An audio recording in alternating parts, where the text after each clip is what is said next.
आशा करता हूँ आप सब बहुत अच्छे होंगे। मेरा नाम है सिद्धांत अग्निहोत्री, स्टडी ग्लोस पे आपको बहुत बहुत स्वागत है। और गरीब, क्या हाल चाल? मैं भी गरीब, तुम भी गरीब, मैं गरीब हूँ। कोई गरीब नहीं होता यार। देखो ऐसी बात ये है, एक चीज़ समझो। पहली बात तो भाई अनंत अंबानी और राधिका मर्चेंट को बहुत बहुत बधाई। खैर हमारी बधाई देने से क्या होगा, है ना, वो सुन भी नहीं रहे होंगे, बट फिर भी दिल से दुआ है, बहुत खुश रहें, बिजनेस आगे बढ़े, भारत आगे बढ़े, बहुत अच्छा है। तो कल 12 जुलाई है, शुभ विवाह शुरू हुआ और आज 9:30 बजे शादी हो जाएगी। बट देखो, मैं अच्छी बात यह है कि जो प्री वेडिंग था उसका बहुत हाइप हुआ। बस में भर के स्टार को बस में भर के उठा के ले गए और नचवा दिया। इधर रिहाना को नचवा दिया, उधर सुंदर पिच्चई से लेकर अभी जॉन सीना नाच रहे हैं। भाई जॉन सीना ऐसे ऐसे ऐसे यू कैन सी मी ऐसे, भाई बहुत मजा आई उनका डांस देख के। ठीक है, तो ये सब चीज़ें हो रही हैं। शादी हो जाएगी आज, खेल खत्म, पैसा हजम। लेकिन यार बहुत ज़्यादा मीडिया में चल रहा है। मैं अपने पर्सनल व्यूज़ यहाँ पे देना चाहूँगा, ठीक है ना, कि ये वो बोले कि जियो के पैसे बढ़ा दिए, पैसे से शादी कर रहे हो, शर्म नहीं आती, BSNL में पोर्ट करवा लिया, घर वापसी, बॉयकॉट जियो ट्रेंड हो रहा है हर जगह। ये सारी चीज़ें हमको देखने को मिल रही है। तो पहली बात तो आपको क्या लगता है? हाँ, देखिए हम तो बुलाए नहीं गए हैं ना, आप बुलाए गए होंगे, है ना। ठीक है, कोई बुलाया गया है तो कमेंट बॉक्स में बताओ यार, है ना, कैसा नज़ारा था सब। ऐसा कोई नहीं है, जो बड़े बड़े लोग हैं वो आज शादी को अटेंड कर ही रहे, डेफिनेटली। ठीक है, पॉलिटिशियंस जाएंगे, मैंने जैसा कि बताया कि अभी सुंदर पिच्चई से लेकर एप्पल के CEO तक, वो ब्यूचूल सैमसंग के जो मालिक हैं, वो सब देखने को हमको मिले, सब आए। तो सबसे पहली बात तो ये है कि ये शादी है, हमको क्या समझना है, आपको इतना ये आपको जानना पड़ेगा। पहली बात भाई, अंबानी की शादी है, अपने को क्या, बस इतना याद रखो। मुकेश अंबानी एक बिजनेसमैन है, एक एंटरप्रेन्योर है। एक एंटरप्रेन्योर जो होता है वही देश को एक्चुअल में चलाता है, क्योंकि वो पैसा, वो लिक्विडिटी जो है वो देता है। रिलायंस में लाखों लाखों लोग एम्प्लॉयड हैं। मुकेश अंबानी के बहुत सारे हर बिजनेस में उनका हाथ है।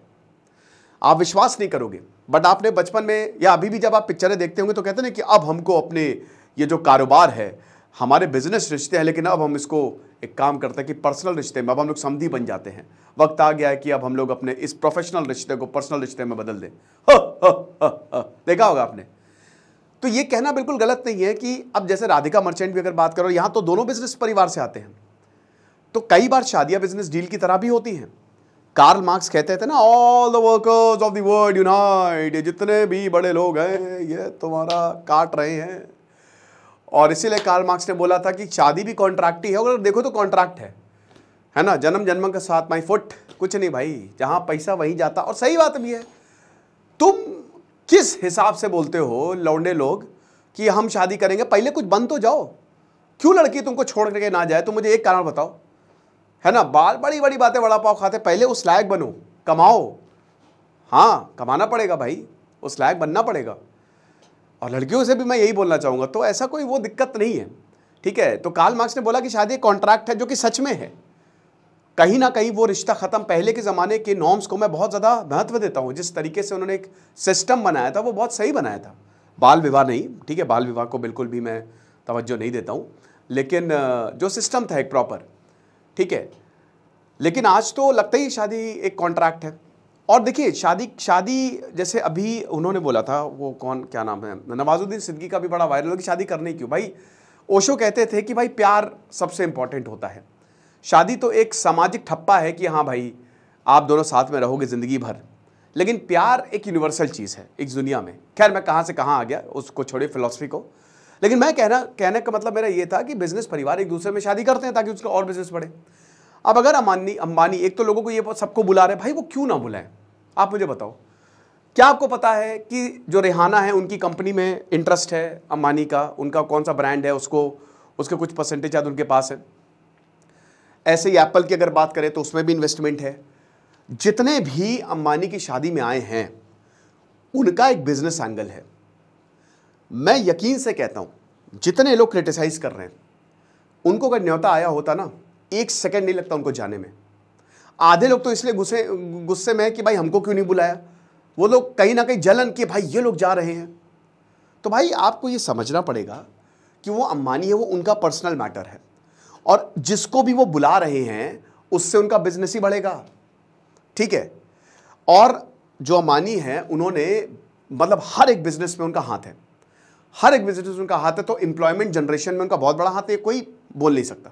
ठीक है, सेकेंड पॉइंट क्या है, मुझे पर्सनल दिक्कत किससे है? मुझे पर्सनल दिक्कत है कि शादी को जिस तरीके से पेश किया जा रहा है वो उनकी पर्सनल मैटर है, लेकिन आप उनसे इंस्पायर ना हो जाए, बस दैट्स इट। अंबानी अपनी पूरी दौलत का खाली 1%, उससे भी कम यूज कर रहे हैं। अगर उनके पास 1000 रुपए तो 100 रुपए वो यूज कर रहे हैं।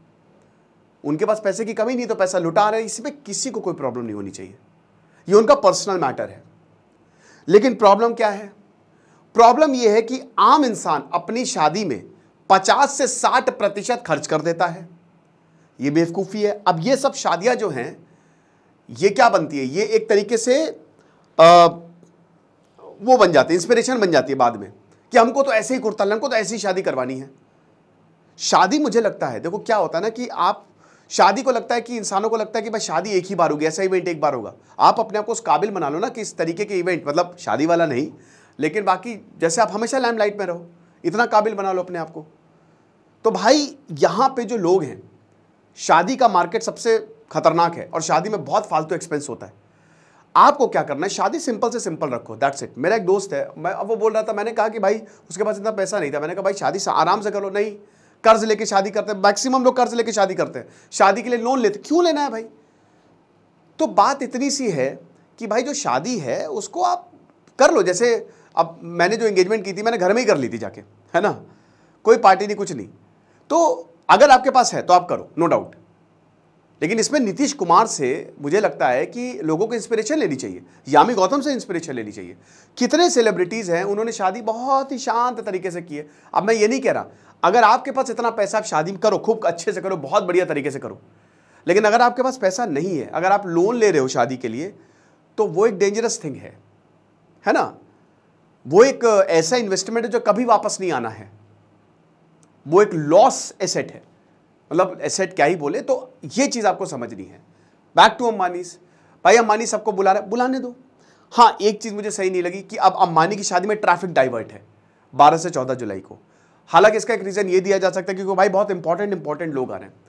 देखिए, ये जितना बड़ा इवेंट हो रहा है, भारत भी शोकेस हो रहा है, भारत भी पूरी दुनिया के सामने जो है वो सामने आ रहा है, ये बहुत अच्छी बात है। ठीक है, और कहता ना कि ग्लोबल शादी है, हर जगह के भाई टोनी ब्लेयर आए और हर जगह के लोग जो है वो शादी में आ रहे हैं। एक पॉइंट ये है कि भारत गरीब देश है, हाँ आप ये मान के चलिए डेवलपिंग देश है। भारत में आधी से ज़्यादा जनता गरीब है, और जो भारत कहते हैं ना कि इकोनॉमी बहुत बढ़िया है, भाई पर कैपिटा इनकम में हम सबसे नीचे हैं।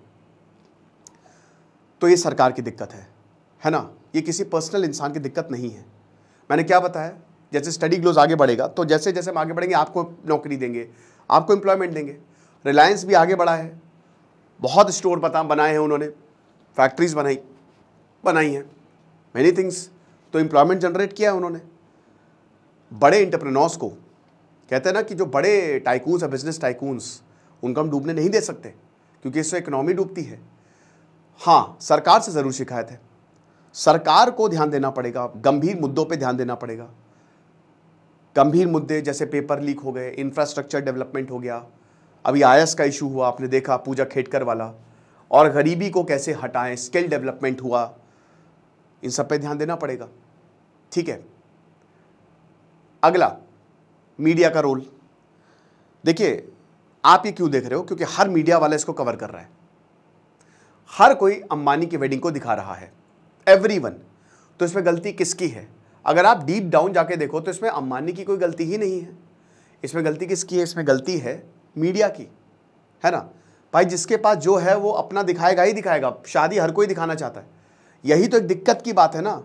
भाई मैंने क्या बताया, अंबानी के पास पैसा वो दिखा रहे हैं, हमारे पास नहीं है, तो क्यों दिखाने की ज़रूरत है ना। शांत से रह के शादी करो, लेकिन लगता है कि शादी ऐसी करें कि हर कोई याद रखे। कोई याद नहीं रखता गुरु, सब खाना खाने आते हैं, बस खाना खा के चले जाएंगे। खाना अगर 9 बजे शुरू हो जाए तो कोई जयमाल तक नहीं देखे। ठीक है, वो तो ये है कि बारात आती है तो बारातियों को रोक के रखा जाता है सबको कि भैया बारात आ जाए तो खाना खा लेना, वरना कोई सब निकल जाएंगे खाना खा के। तो सबको खाना खा के आना, शगुन देना, खाना खा के चले जाना, और फिर पंचायत करनी है कि ये खराब था, वो खराब था। मुझे पता है अंबानी की शादी में भी कुछ लोग ऐसे होंगे जो 110% जाएंगे, बोलेंगे बेकार है, हम तो एलियन को नचवा देते। तो ये हिसाब किताब है। अगला जो है, तो मीडिया को इसमें सतर्कता बरतनी चाहिए, ठीक है। उसके बाद जियो की बात हो रही है कि भाई जियो का इन्होंने बढ़ा दिया, जो कि सही बात है, जियो का टैरिफ बढ़ा दिया। ये एक दिक्कत है। जब जियो आया था शुरुआत में तो उसने नेट को बहुत सस्ता कर दिया। हमको ये भी नहीं भूलना चाहिए कि जियो की वजह से क्रांति आई। जहां हर कोई 3G अनिल अंबानी 3G में घुसे हुए थे, लेकिन यहां पे 4G की लाइंस बिछ गई थी। 2014 में 4G खरीद लिया, 10 साल का कॉन्ट्रैक्ट खत्म हुआ। बहुत शानदार किताब है इस पे। और मुकेश अंबानी ने मौके पे छक्का मार दिया और पूरा 4G इनके पास, जियो फ्री निकाल दिया, क्रांति आ गई। सबके दाम नीचे गए। अगर जियो नहीं आता तो दाम आज बहुत होते। और मतलब उस समय मुझे याद है कि 2 GB 2.5 GB डेटा था, 10-20 kbps स्पीड आती थी। उस समय टाटा डोकोमो चलता था, सबसे सस्ता था, तो हम लोग वो रिचार्ज करवाते थे। लेकिन आज ऐसा नहीं, भारत में सबसे सस्ता इंटरनेट है। ARP का इशू है, एवरेज रेवेन्यू पर यूजर। अगर आप डीप डाउन जाके देखो ना, तो भाई टेलीकॉम कंपनीज को बहुत लॉस होता है, बहुत लॉस है इस समय, वो लॉस में है टेलीकॉम कंपनीज। आधे से ज्यादा टैक्स भारत सरकार को, बिडिंग प्रोसेस, वो मैंने पूरा लेक्चर किया है, वो देना पड़ता है सरकार को। तो इस वजह से रेवेन्यू बढ़ा। बट इसमें देखिए आम जनता पे फर्क पड़ता है, बिल्कुल पड़ता है।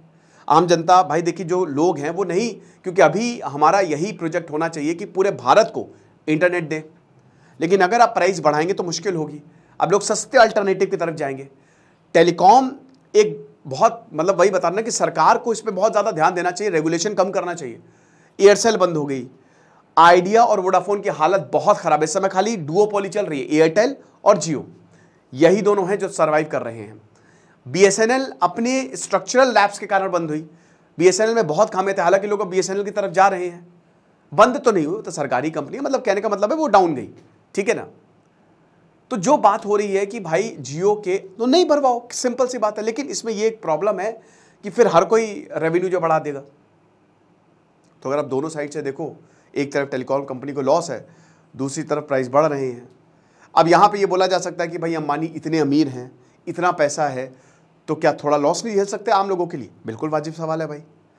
जो चीज़ सही है वो सही है, थोड़ा सा लॉस झेल सकते हैं। लेकिन बिजनेसमैन ऐसे ही होते हैं मेरे भाई। कल को तुम भी बिजनेस करोगे तो कितना भी पैसा, तुम प्रॉफिट ही देखोगे। यही तो दिक्कत है कैपिटलिज्म में। यही तो बोला, value based capitalism is always good. Socialism और कैपिटलिज्म का मिक्स हो तो बहुत अच्छी बात है, मेरा तो बिल्कुल ये मानना है।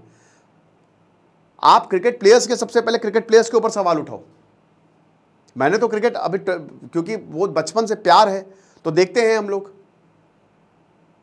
हमको नहीं भूलना चाहिए कि जिस कंपनी की हमारे क्रिकेट प्लेयर्स जर्सी पहनते थे आज से, है ना, 10-15 साल पहले, 20 साल पहले, वो कंपनी ने कितना बड़ा घपला किया था। समझ गया ना मैं किसकी बात कर रहा हूं? कितना बड़ा, आम जनता के पैसे खा लिए थे। आज क्रिकेट प्लेयर्स, मेरे पास इतने मैसेज आए दोस्तों, अभी मेरे पास 4 दिन पहले मैसेज पड़ा था एक बच्चे का बेचारा, कि उसका गेमिंग में बर्बाद हो गया वो, ये ऑनलाइन गैम्बलिंग ऐप जो होती हैं। और हमारे क्रिकेट प्लेयर्स क्या, भारतीय टीम का स्पॉन्सर है। बर्बादी की तो हमने राह, और ये कौन राह तय करवा रहा है? Choose your ideals wisely. हमारे क्रिकेट प्लेयर्स, गुटखा, कोई गुटखा बेच रहा है, कोई शराब बेच रहा है। सचिन तेंदुलकर से इंस्पिरेशन लेनी चाहिए, है ना। तो हम किनको आइडियल माने? इतना पैसा कमा चुका है, इतने पैसे लोग कमा चुके, क्या इनकी ये एथिकल नहीं है कि यार ये चीज़ हमको नहीं, क्योंकि इसमें समाज पे बहुत दुष्प्रभाव पड़ेगा? नहीं है, क्योंकि बिजनेस ऐसे ही चल रहा है और यही कैपिटलिज्म है। तो हमको ये करना पड़ेगा। आपको क्या करना है? पहली बात, आप इनकी शादी से इंस्पायर ना हो। दूसरी चीज़ ये है कि भाई अपने ऊपर मेहनत करो, बहुत मेहनत करो, इतनी मेहनत करो कि तुम इस लेवल पे आ जाओ, तुमको हर कोई बुलाए, तुमको तुम्हारे मानी के साथ उठना बैठना हो।